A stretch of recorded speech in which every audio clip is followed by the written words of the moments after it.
السلام علیکم ورحمۃ اللہ وبرکاتہ۔ الحمد للہ وکفیٰ وسلام علی عبادہ الذین اصطفیٰ، اما بعد فاعوذ باللہ من الشیطان الرجیم، بسم اللہ الرحمن الرحیم۔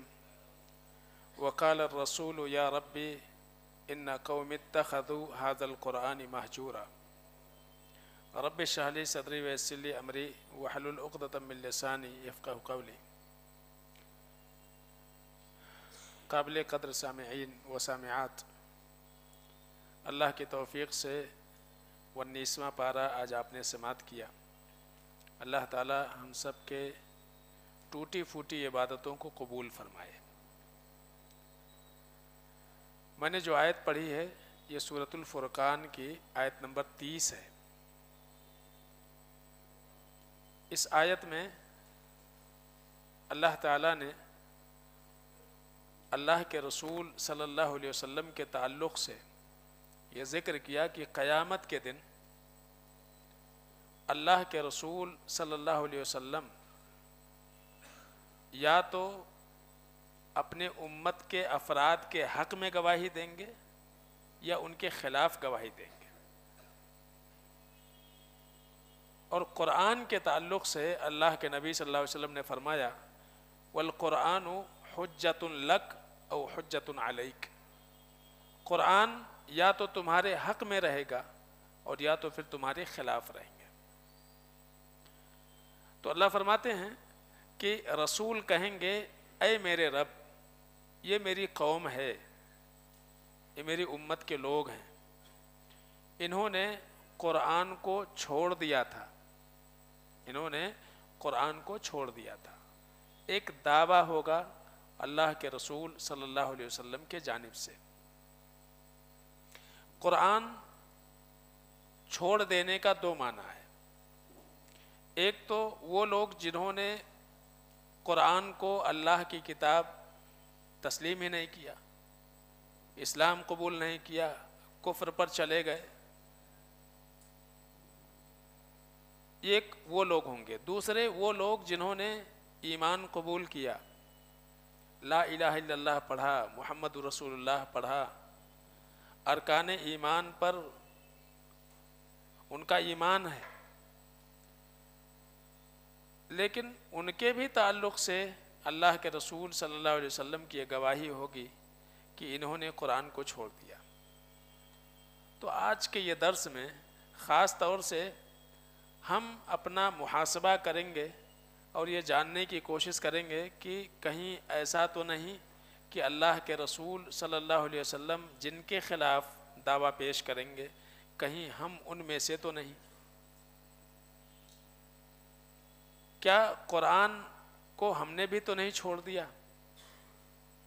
اسی چیز کو جانچنا ہے۔ علامہ ابن القیم رحمۃ اللہ علیہ نے اس آیت کی شرح میں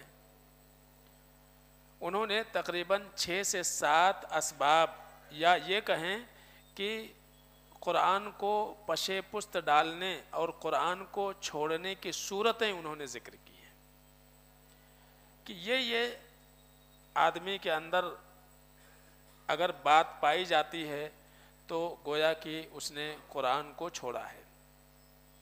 وہ ساری چیزوں کو بیان کرنا ممکن نہیں ہے، اختصار کے ساتھ چند باتیں میں آپ کے سامنے رکھوں گا۔ پہلی چیز،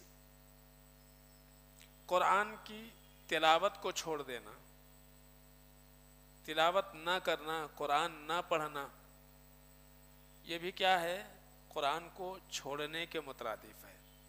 اللہ فرماتے ہیں اتلو ما اوحی الیک من الکتاب، اے نبی آپ کو اللہ کے جانب سے جس کتاب کی وحی کی گئی اس کی آپ تلاوت کرو، اس کو آپ پڑھو۔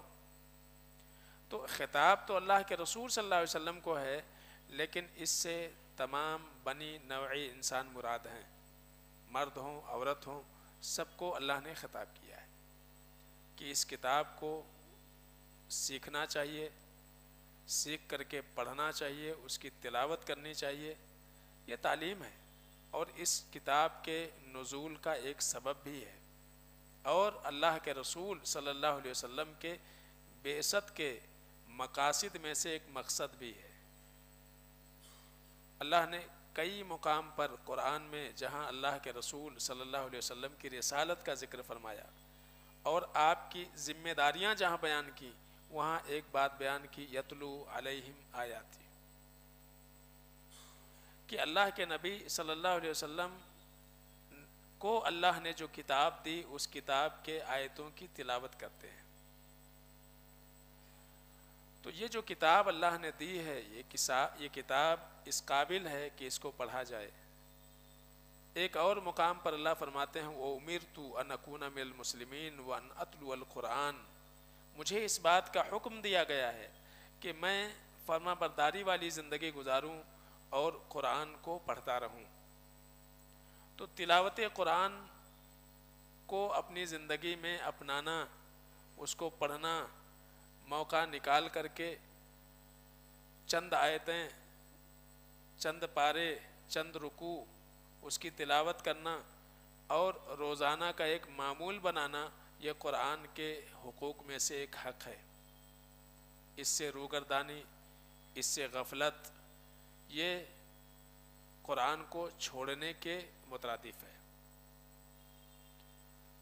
اللہ کے رسول صلی اللہ علیہ وسلم نے قراءت قرآن کے تعلق سے کئی ساری باتیں بیان فرمائی۔ آپ نے فرمایا اقرأوا القرآن فإنه یاتی یوم القیامت شفیعا لأصحابہ، قرآن پڑھا کرو، اس کی تلاوت کیا کرو، قرآن قیامت کے دن اپنے پڑھنے والوں کا شفارسی بن کر کے آئے گا، قرآن شفارش کرے گا آپ کے لیے اللہ رب العالمین سے۔ حضرت ابو ذر غفاری رضی اللہ تعالیٰ عنہ کہتے ہیں کہ اللہ کے نبی صلی اللہ علیہ وسلم نے ہم کو وصیت کی تھی، وصیت کی اللہ کے نبی نے، کیا وصیت تھی؟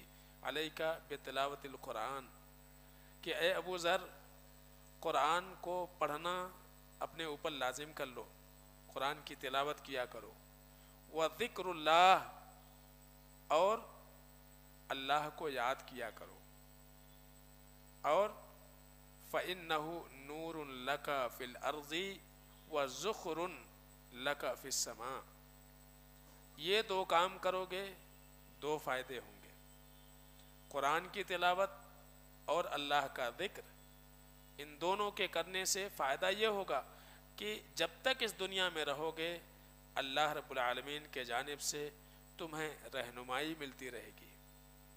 نورٌ فی الارض کا معنی یہی ہے کہ اس روئے زمین میں جب تک اللہ نے تمہاری زندگی رکھی ہے، قرآن کے ذریعے سے تمہیں اللہ رب العالمین رہنمائی عطا فرمائے گا۔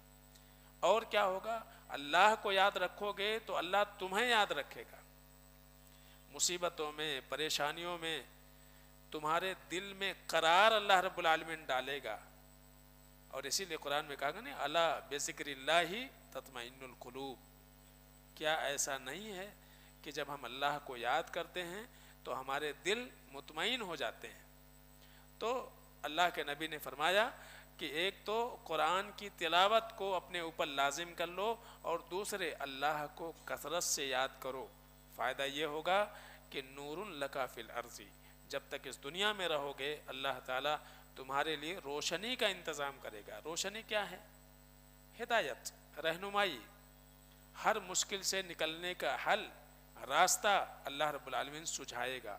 وَذُخْرٌ لَكَ فِي السَّمَاءِ، اور دوسرا فائدہ کیا ہوگا کہ جب تم اس دنیا سے رخصت ہو کر کے جاؤ گے تو وہ نیکیوں کی شکل میں تمہارے سامنے آئے گا۔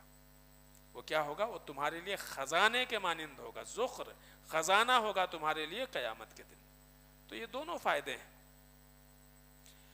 اور اللہ کے رسول صلی اللہ علیہ وسلم نے بھی فرمایا ان افضلکم من تعلم القرآن وعلمہ، تم میں افضل وہ ہے جو قرآن کو سیکھے اور سکھائے۔ تو قرآن کو اگر ہم یہ نہیں چاہتے ہیں کہ قرآن ہمارے خلاف حجت بنے اور رسول ہمارے خلاف کھڑے ہوں، تو قرآن کی تلاوت کو اپنے اوپر لازم کرنا چاہیے، قرآن پڑھنا چاہیے۔ دوسرا کیا ہے؟ دوسرا ہے قرآن کو سمجھ کر کے پڑھنا، تدبر اور تفہم، اس کو سمجھنا، اس پہ غور و فکر کرنا۔ تو جیسے ہم تلاوت کے لیے وقت نکالیں، ایسی کوشش یہ کریں کہ قرآن کو ترجمے اور تفسیر کے ساتھ پڑھنے کی کوشش کریں، اس لیے کہ قرآن یہ کتاب ہدایت ہے۔ اگر اس کتاب کو ہم سمجھیں گے نہیں تو دنیا میں جینے کا سلیقہ کیسے آئے گا؟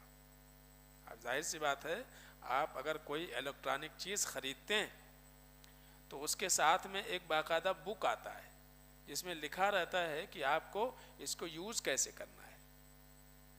اب آپ کو آتی ہے انگلش اور وہ بک آیا چائنیز میں، اب کیا کریں گے؟ سمجھے نا؟ تو مشکل ہے نا۔ تو اس لیے آپ دیکھیں گے کہ عام طور سے کمپنی وہ کئی زبان میں وہ کتاب دیتی ہے تاکہ زندہ زبانوں میں جن کے درمیان وہ مشین جائے یا وہ چیز جائے ان کو وہ چیزیں سمجھ میں آ جائیں۔ تو باقاعدہ اور اس کے اصول اور ضابطے بھی ہوتے ہیں کہ یہ چیزیں اس میں لکھے ہوئے شرائط کے مطابق آپ یوز کرو گے تو یہ زیادہ دن تک ٹکے گا آپ کے پاس اور صحیح طریقے سے ورک کرے گا۔ تو ایسی قرآن کیا ہے؟ ایک گائیڈ لائن ہے، ایک قانونی کتاب ہے، ایک کیا ہے؟ انسان کے لیے ایک نظام ہے۔ یہ جیسے کیا ہندوستان یہ ملک چلانے کے لیے کس کی ضرورت ہے؟ سمویدھان کی، سمجھے نا؟ تو یہ سمویدھان ہے اللہ رب العالمین کا۔ اس کو نہیں سمجھیں گے، سمویدھان کے اپوزٹ جائیں گے تو پھر نقصان ہوگا۔ تو یہ اللہ کے طرف سے کیا ہے؟ ایک سمویدھان ہے، یہ ایک قانون ہے، قانونی کتاب ہے۔ اسی سے ہم سیکھیں گے کہ دنیا میں جینے کا سلیقہ کیا ہے۔ لیکن یہ کب آئے گا؟ خالی قرآن کی تلاوت کر لینے سے نہیں آئے گا۔ آپ ہر دن 4 پارے پڑھو اور پوری زندگی پڑھتے رہو، لیکن کتاب میں پیغام کیا ہے وہ تو آپ نے جاننے کی کوشش نہیں کی۔ تو تدبر، تفقہ، کچھ آیتیں ترجمے اور تفسیر کے ساتھ پڑھیں تاکہ ہم کو پتہ چلے کہ اللہ تعالی ہم سے کیا چاہتا ہے اور ہم اللہ کو راضی کیسے کر سکتے ہیں، اللہ کی ناراضگی سے اپنے آپ کو بچا کیسے سکتے ہیں۔ تو آیت بڑی چھوٹی ہے جو میں نے پڑھی ہے، لیکن اس میں بہت عظیم پیغام ہے۔ اسی لیے شیخ الاسلام علامہ تیمیہ رحمۃ اللہ علیہ کہتے ہیں کہ ایک انسان اگر وہ بہت ساری آیتیں تلاوت کرے، بہتر یہ ہے کہ وہ چند آیتیں غور و فکر کے ساتھ پڑھے، یہ افضل ہے، وہ افضل ہے۔ کہتے ہیں کہ فَلَوْ عَلِمَ النَّاسُ مَا فِي قِرَاءَةِ الْقُرْآنِ بِالتَّدَبُّرِ لَاشْتَغَلُوا بِهَا عَنْ كُلِّ مَا سِوَاهَا۔ کہتے ہیں کہ اگر لوگوں کو لذت ملنے لگے قرآن کو ترجمے اور تفسیر پڑھنے سے، لذت محسوس ہونے لگے، اور لذت کب آئے گی؟ جب انسان اس کو سمجھے گا، جانے گا۔ تو اگر اس کی لذت کو سمجھ جائے اور اس کو فائدہ پہنچنے لگے، جاننے لگے، تو پھر کیا ہوگا؟ پھر وہ ساری مصروفیات چھوڑ کر کے وہ یہ کام کرنا شروع کرے گا۔ تو وقت نکال کر کے جیسے ہم قرآن کی تلاوت کرتے ہیں، ایک ایک حرف پر 10 نیکی ملے گی، وہ کہیں نہیں جائے گی۔ اللہ نے وعدہ کیا ہے تو وہ چیزیں ملیں گی، لیکن اس ایک آیت 2 آیت کو ترجمے تفسیر کے ساتھ پڑھیں تاکہ اللہ نے ہم کو کیا پیغام دیا ہے وہ پیغام پتہ چلے۔ تیسری چیز کیا ہے؟ عمل کرنا۔ قرآن چھوڑنا، اس سے کیا مراد ہے؟ عمل نہ کرنا۔ تو ایک کام کیا کرنا پڑے گا؟ قرآن پڑھو، تلاوت کرو۔ نمبر 2 سمجھو اس کو۔ نمبر 3 عمل کرو۔ اللہ نے یہ جو کتاب نازل کی کس لیے؟ اللہ فرماتے ہیں وَهَذَا كِتَابٌ أَنزَلْنَاهُ مُبَارَكٌ، یہ جو کتاب ہم نے تمہیں دی ہے بڑی مبارک کتاب ہے، بابرکت کتاب۔ فَاتَّبِعُوهُ، تو اس کے پیچھے چلو، کتاب کے پیچھے پیچھے چلو، اس کی اتباع کرو، اسی کے مطابق زندگی گزارو۔ وَاتَّقُوا لَعَلَّكُمْ تُرْحَمُونَ، اور اس کتاب کی مخالفت سے بچو تاکہ تمہارے اوپر اللہ رحم فرمائے۔ تو عمل یہ بہت زیادہ ضروری ہے. آپ دیکھیے یہود اور نصارہ، ان کی مثال اللہ تعالیٰ نے گدھے سے دی، گدھے سے دی. کیا کہا؟ مثل الذین حملوا التوراۃ ثم لم يحملوها كمثل الحمار يحمل اسفارا، کہ ان کی مثال کیسی ہے؟ گدھے کے مانند ہے. کہ ایک گدھے کے اوپر آپ کتاب نہ لاد دو یا کچرا لاد دو، اس کے لیے بوجھ ہے. اوپر کیا لدا ہوا ہے اس سے اس کو کوئی سروکار نہیں ہوتا ہے. تو ایسے ہی ہر کتاب نہیں، اللہ کی کتاب یہ سب سے عظیم کتاب ہے. تو اللہ تعالیٰ نے ان کو تورات دیا، نصارہ کو اللہ نے انجیل دی، ہم اس امت کو اللہ نے قرآن دیا. تو کس لیے دیا ہے اللہ تعالیٰ نے؟ گدھے کی طرح سے اس کو ہم لادے پھریں، اس کو غلاف میں لگا کے کسی اونچے مقام پہ رکھ دیں. ہم صرف اور صرف اس کے آداب کا خیال کرتے ہیں. نیچے نہیں رکھنا، ایک بھی ورق کہیں اللہ لکھا ہوا دکھے نہیں زمین کے اوپر. ان ساری چیزوں کے تعلق سے بہت زیادہ حساس رہتے ہیں. قرآن یہاں رکھا اس کی طرف پیر نہیں کرنا. یہ سارے آداب ہم کو معلوم ہیں اور اس پر سب سے زیادہ توجہ دیتے ہیں. ٹھیک ہے، ایک کہیں کاغذ بھی چھوٹا سا پڑا ہوا ہے تو ایسا لگتا ہے کہ جیسے کیا ہے، بے ادبی ہو گئی. ارے سب سے بڑی بے ادبی یہ ہے کہ انسان اس کو پڑھ کر کے اور عمل نہ کرے. اس سے بڑی بے ادبی کچھ نہیں ہے. یہ ہے مطلوب قرآن کا. تو قرآن اس لیے نازل ہوا ہے تاکہ اس کو پڑھا جائے اور اس کے اوپر عمل کیا جائے. نہیں کریں گے پھر کیا ہوگا؟ پھر یہی قرآن چھوڑنے کے مترادف ہے. چوتھی چیز کیا ہے؟ قرآن جیسے میں نے کہا کیا ہے؟ یہ سمویدھان ہے، قانونی کتاب ہے. ہمارے جتنے بھی مسائل ہیں اس کا حل اس کے اندر موجود ہے. اس کا حل موجود ہے. وہ حالات کیسے بھی ہوں، آپ کے دین کا مسئلہ ہو، عقیدے کا مسئلہ ہو، آپ کے عبادات کا مسئلہ ہو، آپ کے معاشرتی مسائل ہوں، آپ کی تجارتی مسائل ہوں، آپ کے اخلاقی مسائل ہوں، ہر قسم کے مسائل کا حل اس قرآن میں موجود ہے. اس قرآن میں موجود ہے. آج آپ دیکھیں کہ جو فیملی میٹر ہوتے ہیں، اگر قرآن کو سمجھیں اور قرآن و سنت کی روشنی میں اپنے معاملات کو حل کرنے کی کوشش کریں تو ایک غیر کو آپ کے پرسنل لا میں مداخلت کا موقع نہیں ملے گا. آج جو کچھ ہو رہا ہے کہ اللہ تعالیٰ نے غیروں کو ہمارے اوپر مسلط کیا ہوا ہے. ہماری جو پرسنل لا ہے اس میں جو مداخلت ہو رہی ہے اس کی ایک بہت بڑی وجہ یہ ہے کہ اس پرسنل لا کو ہم خود ہی نہیں سمجھتے ہیں. ٹھیک ہے، خود نہیں سمجھتے ہیں. تو جہاں ہم کو اپنی مفاد نظر آتی ہے وہاں قرآن و سنت کا حوالہ دیتے ہیں. سمجھ نا؟ اگر کسی سے اپنا حق لینا ہے تو پھر اس کو ہم سب سنائیں گے، قرآن بھی سنائیں گے، حدیث بھی سنائیں گے. اور جب دینے کی باری آئیں گی تو نہ ہم کو قرآن یاد رہتا نہ حدیث یاد رہتی ہے. تو ہمارے جو آپسی معاملات ہیں، دینی معاملات ہیں، وہ ہم قرآن سے حل کریں. نہیں کریں گے پھر ہم بھاگ کے جائیں گے انسانوں کے بنائے ہوئے قانون اور قاعدے کی طرف.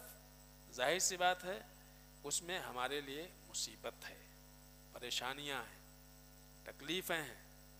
تو آج امت مسلمہ کے ذلت کا اور پستی کا ایک بنیادی سبب کیا ہے کہ یہ کتاب، جس کو جو کتاب فیصل ہے اس کو ہم نے فیصل ماننے سے انکار کر دیا. اللہ فرماتے ہیں انا انزلنا الیک الکتاب بالحق لتحکم بین الناس. اے نبی ہم نے کتاب آپ کو دی ہے، یہ کتاب ایسی ہے کہ اس کتاب کے ذریعے آپ لوگوں کے درمیان مسائل کا آپ فیصلہ کیجئے. لوگوں کے جو بھی مسائل ہیں ان کا فیصلہ کیسے؟ بما اراک اللہ، جیسے اللہ نے اس کتاب میں رہنمائی کی ہے اس کے اعتبار سے آپ لوگوں کے درمیان فیصلہ کیجئے. تو یہ کتاب ایک قانونی کتاب ہے، اس میں ہمارے سارے مسائل کا حل ہے، لیکن اس سے روگردانی آج امت مسلمہ میں پائی جاتی ہے۔ حالانکہ یہی وجہ ہے کہ اللہ کے رسول صلی اللہ علیہ وسلم نے فرمایا تھا ان اللہ یرفع بہذا الکتاب ویضع بہ آخرین، اس کتاب پر عمل کرنے والے لوگوں کو اللہ بلندی عطا کرے گا، اور اس کتاب پر عمل چھوڑ دینے سے اللہ رب العالمین ذلت و پستی مقدر بنا دے گا۔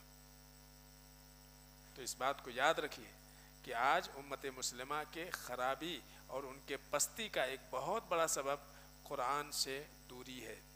اسی طرح سے قرآن سے دوری کا ایک بہت بڑا سبب یہ بھی ہے کہ آج کئی سارے لوگ قرآن کے علاوہ دیگر چیزوں میں زیادہ مصروف ہو گئے ہیں۔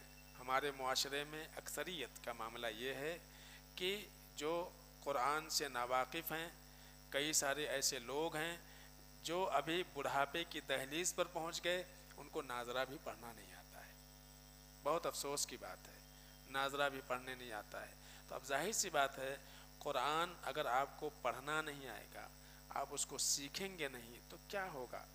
خالی اس کو پکڑنا، چومنا، چھونا، اور بیمار پڑ گئے تو اس کے ذریعے سے تعویذ اور گنڈے کرنا، غلاف چلانا، تو یہ آج قرآن جو ہے اسی حد تک چیزیں جو ہے محفوظ ہو گئیں۔ یا اسی طرح سے ایصال ثواب اور فاتحہ خوانی اس کے لیے استعمال ہوتا ہے، ورنہ اس میں موجود احکامات سے بہت زیادہ بے توجہی پائی جاتی ہے۔ اور خاص طور سے آپ دیکھیں کئی سارے لوگ اولاد کے اوپر بھی اس تعلق سے توجہ نہیں دیتے ہیں کہ بچوں کو ہم قرآن سکھلائیں، دین سکھلائیں اور دین کی طرف ان کا ذہن بنائیں، اس میں بھی بہت زیادہ کوتاہی پائی جاتی ہے۔ بعض لوگ بڑھاپے کی وجہ سے شرم محسوس کرتے ہیں، خود نہیں سیکھتے ہیں، حالانکہ قرآن سیکھنے کا یا علم دین سیکھنے کا کوئی عمر نہیں ہے۔ ایک بوڑھا انسان ہو، ایک بوڑھے سے بوڑھا انسان ہو، اگر کوئی آئے اور یہ کہے کہ میں آپ کو ٹیکنک بتاتا ہوں، آپ بیٹھے بیٹھائے 2000 روپے کمائیں گے یہیں بسترے پر، تو میں نہیں سمجھتا کہ وہ بولے گا کہ نہیں مت بتاؤ، میرا دماغ کام نہیں کرے گا، ابھی بہت بوڑھا ہو گیا میں، وہ بولے گا جلدی بولو۔ حالت ایسی ہے انسان کی۔ لیکن جب دین کی بات آتی، اب نہیں ہوتا، ہم سے نہیں ہوگا، ہم نہیں سیکھ پائیں گے۔ اگر ہم سلف کو، صحابہ کو دیکھیں تو وہ زیادہ بوڑھے تھے۔ اللہ کے رسول صلی اللہ علیہ وسلم پر جب قرآن اترنا شروع ہوا تو آپ کی ایج ہی 40 سال کی تھی۔ آپ سوچیں جوان تھوڑی تھے، 20-22 سال کے، 40 سال کی عمر تھی۔ اور ایک بہت بڑے امام ہیں، امام کسائی رحمۃ اللہ علیہ، ان کے تعلق سے میں آپ کو بتاؤں کہ امام کسائی رحمہ اللہ یہ بکریاں چراتے تھے پہلے لوگوں کے۔ ایک دن بکریاں چرا رہے تھے، ایک عورت اپنے چھوٹے بچے کو مسجد میں حفظ کے لیے چھوڑنے جا رہی تھی۔ بچہ ضد کر رہا تھا، نہیں جا رہا تھا۔ ماں نے کہا کہ دیکھ بیٹے، اگر تو آج سستی کرے گا اور نہیں پڑھے گا تو یہ جو چرواہا جا رہا ہے نا، تو بھی ایسے ایک دن بکرے چرائے گا اور کچھ نہیں آئے گا تجھ کو۔ امام کسائی رحمۃ اللہ علیہ سوچ رہے ہیں کہ میری حالت ایسی ہے کہ آج میں جہالت میں لوگوں کے لیے مثال بن رہا ہوں۔ وہ گھر پہ آئے، سوچنے لگے اور پوری بکریاں بیچ ڈالی جا کر کے۔ گراہک ڈھونڈا، بکریاں بیچی اور نکل گئے تعلیم حاصل کرنے۔ اور جب انہوں نے تعلیم حاصل کیا تو امام اللغہ بن گئے، امام القراءت بن گئے۔ وہ آج زبان کے بارے میں، خاص طور سے عربی زبان کے بارے میں ان کا جو فیصلہ ہوتا ہے کہ کون سا الفاظ کون سے معنی کے لیے بہتر ہے، امام کسائی رحمۃ اللہ علیہ کی بات سب سے معتبر ہوا کرتی ہے۔ تو وقت کوئی ایسا نہیں ہوتا کہ جس میں آدمی کچھ سیکھ نہ سکے. حکیم بن حزام رضی اللہ تعالیٰ عنہ یہ تعلیم حاصل کر رہے ہیں, قرآن سیکھ رہے ہیں معاذ بن جبل سے. معاذ بن جبل سے تقریباً 50 سال عمر میں بڑے ہیں. کسی نے کہا بچے سے سیکھ رہے ہیں, آپ کو کوئی اور نہیں ملا تھا؟ انہوں نے کہا کہ کیا بوڑھا جنت کے راستے پر نہیں چل سکتا کیا؟ خالی جوانے چلیں؟ اللہ کے نبی نے کہا کہ ایک شخص جب علم دین سیکھنے کے لیے نکلتا ہے تو وہ جنت کے راستے پر چلتا ہے. تو میں علم سیکھ رہا ہوں, بوڑھا آدمی ہوں, تو میں جنت کے راستے پر نہیں چل سکتا؟ تو علم سیکھنے کا کوئی وقت نہیں ہے. سلف صحابہ ان کی زندگی کو دیکھیں گے آپ تو وہ زندگی کے بالکل بہت آخری ایام میں پہنچ چکے تھے, لیکن پھر بھی جب اللہ نے انہیں اسلام سے سرفراز فرمایا اس وقت سے انہوں نے سیکھنا شروع کیا. تو یہ کوئی شرم کی چیز نہیں ہے کہ شرم محسوس کیا. اور انہوں نے کہا تھا, حکیم بن حزام رحمہ اللہ نے کہا تھا کہ یاد رکھو کہ انسان کو تکبر یہ جاہل کے جاہل رکھ دیتا ہے پوری زندگی. میں بڑا ہوں, میں کیسے جاؤں, میں کیسے بیٹھوں, میں کیوں مجلسوں میں بیٹھوں, میں کیوں سنوں. یہ جو کبر ہے انسان کے اندر وہ اس کو پوری زندگی جاہل کے جاہل ہی رہنے دیتا ہے. تو اللہ کے رسول صلی اللہ علیہ وسلم نے خاص طور سے یہ تاکید فرمائی. اور قرآن میں جو آیت میں نے پڑھی ہے, اللہ فرماتے ہیں قیامت کے دن اللہ کے نبی صلی اللہ علیہ وسلم کہیں گے کہ اے میرے رب, یہ میری قوم ہے, یہ میری امت کے لوگ ہیں جنہوں نے میری کتاب سے بے توجہی برتی ہے. اب ظاہر سی بات ہے نبی کا یہ دعویٰ کرنا, ظاہر سی بات ہے بے توجہی والے پھر بچنے والے نہیں ہیں.